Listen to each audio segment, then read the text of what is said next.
Hey there, everyone. Wow, being a sudden overnight success is just amazing. Yesterday I was counting change to buy food. Today is a shiny, happy new time. Just kidding. For it to come to pass that any success is as instant as it would appear, it's extremely rare. I talked about this. Skills of any kind can take years to develop and hone. Are you a musician? Are you an artist? Let me know in the comments below and start the conversation. My object is to inspire and motivate. I'd probably pick that as a main theme because these are really difficult attributes as a creative person. I'm an entertainer, not a motivational speaker per se. Although I've learned some things over time regarding creative inspiration. I suppose this is what this is all about, and it's what starts the discussion. Let me stop right there and just say hi. Oftentimes I just start yammering and forget this is more than just a futuristic journal from my point of view. Welcome to another edition of Ye Olde Indie Dude. This is episode 24. It's a series where I speak to motivation and inspiration for the creative individual. Creativity. It's a facet of humanity that fascinates me, a fascinating facet. As a writer, I tend to naturally play with words. But what inspires you? Let me know in the comments. My name is Jeff Adams. I'm a singer, songwriter, musician, poet, publisher, and producer with Bucket Stomp Productions.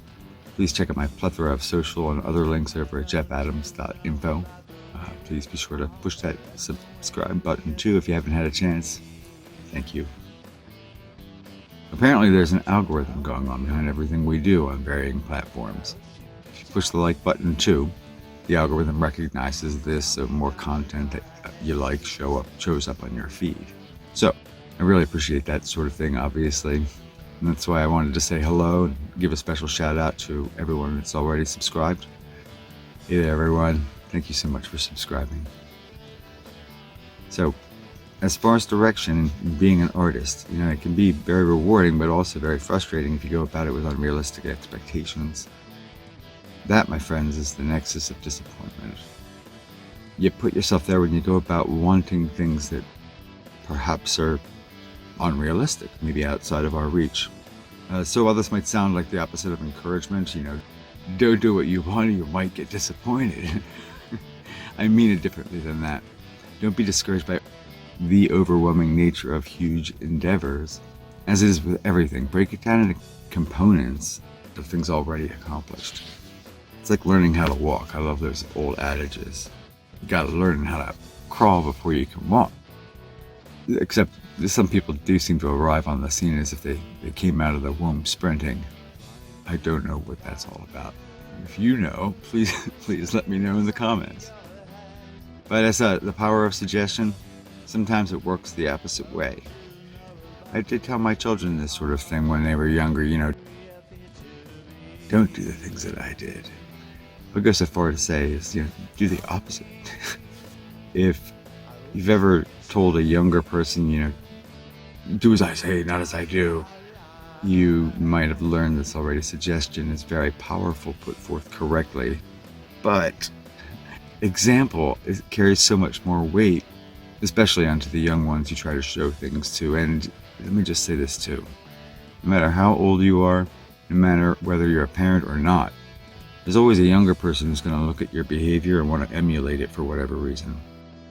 This becomes like more of a bigger deal as the era changes. It seems like a societal metamorphosis right now, doesn't it? And again, as the chips fall where they may after huge upheaval, like lessons of the past from times of crisis, there will be changes, I guess, right? There are changes that we can see already.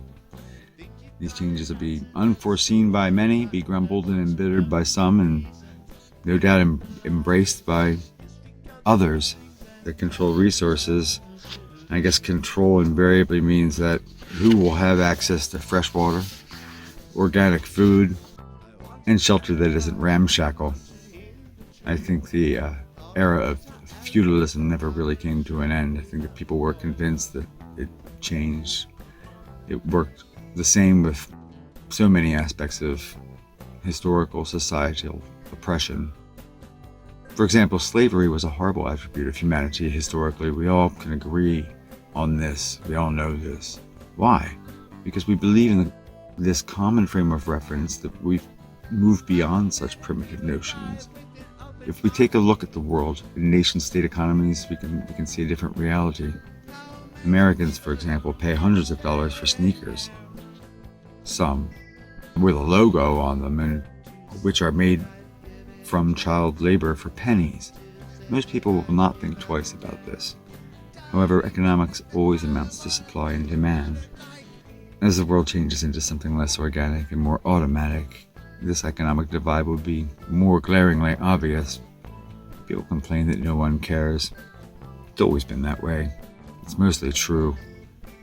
Capitalism at its finest fosters a fierce competition that results in ultimate subjugation of anyone not born outside of its influence. And who in the world is born outside of the influence of capitalism? Well, the forces that control the resources. The resource force. A lot of musical, literary, and artistic pieces have touched on sociological inequity. In fact, perhaps such art would not otherwise exist. I don't know. Perhaps if we didn't have misery to write about, we would invent it. Maybe that's what's really going on. What? We were all born in a messed up world, right? As much as we have progressive ideas as to how to treat one another in better ways, why don't we get woke on a larger scale and decide as an entire species that nuclear weapons are terrible and need to be dismantled? If we're so evolved as a species, why is there still war? Probably because as human beings, we are our own problem. From the trodden exploited to the shiny towers of exploitation, any alien species would probably find us about as entertaining as an ant colony that you can read all about Enrico Fermi in the sudden release of a bunch of UFO information that nobody seems to care about. Speaking of which, oh yes, my new course. Did I tell you about my new course? It's about how to become an overnight success in the music industry. It's only $99.99. I'm kidding, of course. I don't have a course. I said before I could teach guitar to somebody missing a finger, perhaps, but otherwise throwing courses out there to me seems like being a salesperson, trying to teach others how to be salespersons too. Then sales can be, which end up doing more so than creating.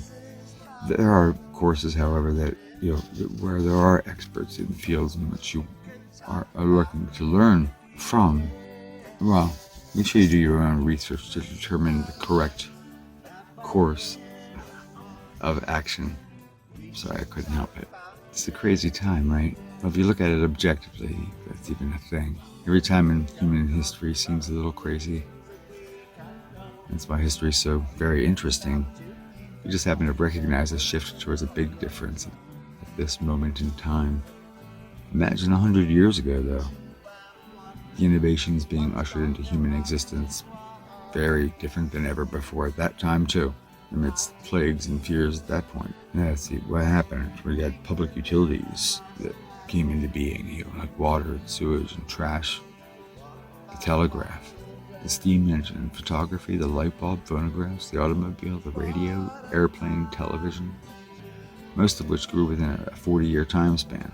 Then it seemed to waft within a framework of this analog version of the new era until the rise of the computers and the digital age. How much has happened since the advent of the smartphone? There was a time when the person who had a cell phone was the odd one in the bunch. A weird time. Now look at that pretentious person, for example.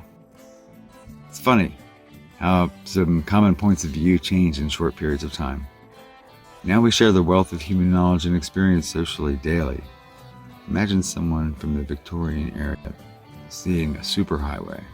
And now we have a similar paradigm of that massive shift that happened at the turn of the last century.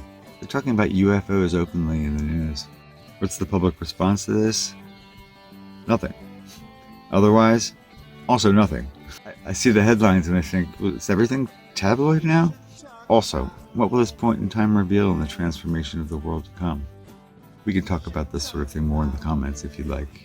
I went a little aside from the normal blatant attempts to inspire with more so a little rambling. Welcome to my mind. But believe in yourself and marvel in your abilities and attributes and grow. If you found anything in this video or channel to be entertaining, inspiring, or otherwise cool, please smash the like button if you'd be so kind. Also, please subscribe if you haven't had a chance to do so yet. That way new content will show up on your feed. That little bell icon. If you push that, you'll get a notification when new material is posted. I found that to be a very cool feature among my favorite channels. I think that will about do it for this time around the tubes. Thank you for watching.